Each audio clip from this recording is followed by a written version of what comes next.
भीलपुर गांव के आंगनवाड़ी केंद्र नंबर 3 की स्थिति बेहद चिंताजनक बनी हुई है।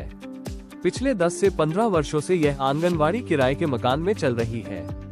इस मकान में छोटे बच्चों के बैठने की उचित व्यवस्था नहीं है और न ही बिजली जैसी बुनियादी सुविधाएं उपलब्ध है। चिंताजनक बात यह है कि जिस स्थान पर बच्चे बैठते हैं वहीं गैस की बोतल और सिगड़ी का उपयोग किया जा रहा है, जो मासूम बच्चों की जान के लिए गंभीर खतरा बन सकता है। आंगनवाड़ी भवन के लिए फॉरेस्ट डिपार्टमेंट की जमीन पर स्थान आवंटन की लिखित मांग की गई है।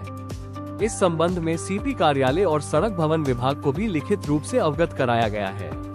इसके बावजूद अब तक कोई ठोस निर्णय सामने नहीं आया है। आज भी भीलपुर गांव के नन्हे बच्चे गांव के एक किराए के मकान में जाने को मजबूर है। આપની આંગણવાડી તો લગભગ વર્ષોથી અહીંયા આંગણવાડી વ્યવસ્થા હતી જ નહીં, પણ છેલ્લા 10 વર્ષથી છે ને આંગણવાડી અહીંયા મંજૂર કરવામાં આવેલી છે।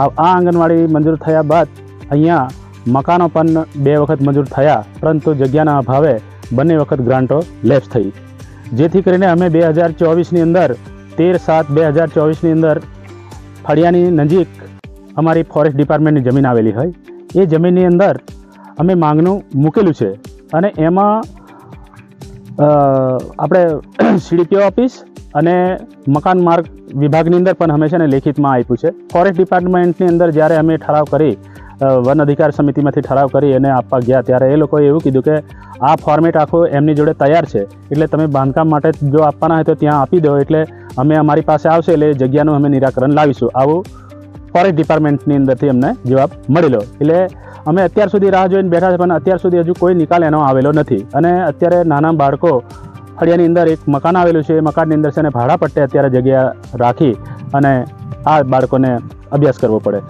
માટે જો સરકાર વહેલામાં વહેલી તકે આ જે જગ્યા છે અત્યારે પડતર જ જગ્યા છે અને બાજુમાં જ છે, સ્કૂલ પણ નજીક હોય અને જગ્યા પણ ખુલ્લી નજીકમાં હોય, તો ભવિષ્યને માટે અમે એવું વિચાર્યું કે આંગણવાડી પણ બંધાય, સામૂહિક ઘર પણ બંધાય, ભવિષ્યમાં આવતા દિવસોની અંદર સરકારશ્રીની અંદર ધારાસભ્યશ્રીએ ખેર ફળિયાને અલગ ગામનો દરજ્જો આપવા માટે પણ ભલામણ કરેલ હોય।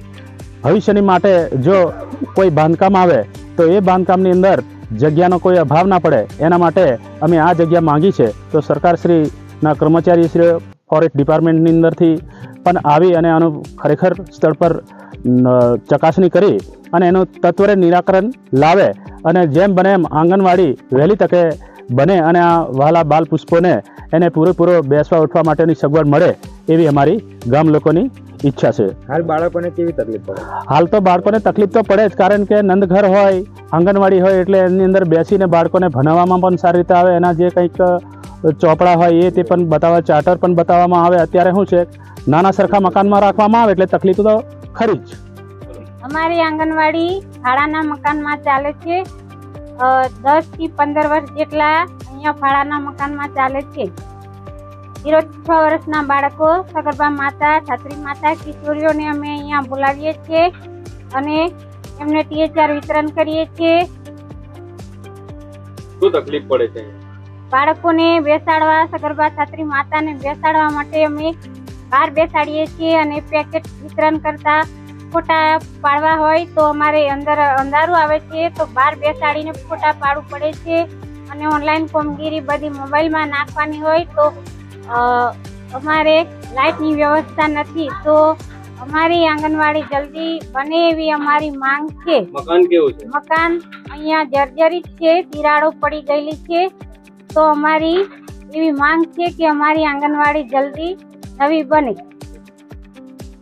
એ ભીલપુર 3 આંગણવાડીમાં એવું છે કે આંગણવાડી મકાન વિહોણી છે, એટલે હજુ સુધી એનું મકાન બન્યું જ નથી અને એ હાલમાં મંજૂર થઈ ગઈ છે। 15% વિવેકાધીન યોજનામાં મંજૂર થઈ છે અને ટૂંક સમયમાં એનું બાંધકામ શરૂ થઈ જશે। મેડમ, 15 વર્ષની માંગણી હજુ સુધી કરવા નથી આવી, એવું ગ્રામજનો એટલે એમાં એવું છે કે જ્યારે આંગણવાડી નવી મંજૂર થઈ ને એનું એ મકાન છે અને હાલ જે ભાડાના મકાનમાં આંગણવાડી ચાલી રહી છે તે મકાન એકદમ જર્જરિત છે, એક જોખમીકારક મકાન કહી શકાય। આ બાબતે આપનો એના માટે અમે કાર્યવાહી શરૂ કરી છે કે નજીકમાં શાળા છે તો શાળામાં અમે ટૂંક સમયમાં આંગણવાડી ત્યાં ખસેડી દઈશું। મેડમ, બીજું એ તો નવું મકાન બને ત્યારે પછી આપણે એ પ્રમાણે અલગ કિચન અને અલગ રૂમ બનાવવાની વ્યવસ્થા કરીશું આપણે ત્યારે, અને હાલમાં તો આપણે શાળામાં ખસેડીશું એટલે પણ વ્યવસ્થા કરીશું કે બાળકો અલગ બેસે અને ગેસનો બોટલ અલગ સાઈડ પર હોય। તો અત્યારે જે બાળકો જે છે તે જોખમી મકાનમાં ભણી રહ્યા છે, તો આ મકાન બદલવામાં આવશે કે પછી એ જ મકાનમાં આંગણવાડી યથાવત રહેશે? તમને મેં અત્યારને વાત કરી એ મુજબ આંગણવાડીને અમે શાળામાં ખસેડવાનું પ્લાનિંગ કરી રહ્યા છીએ.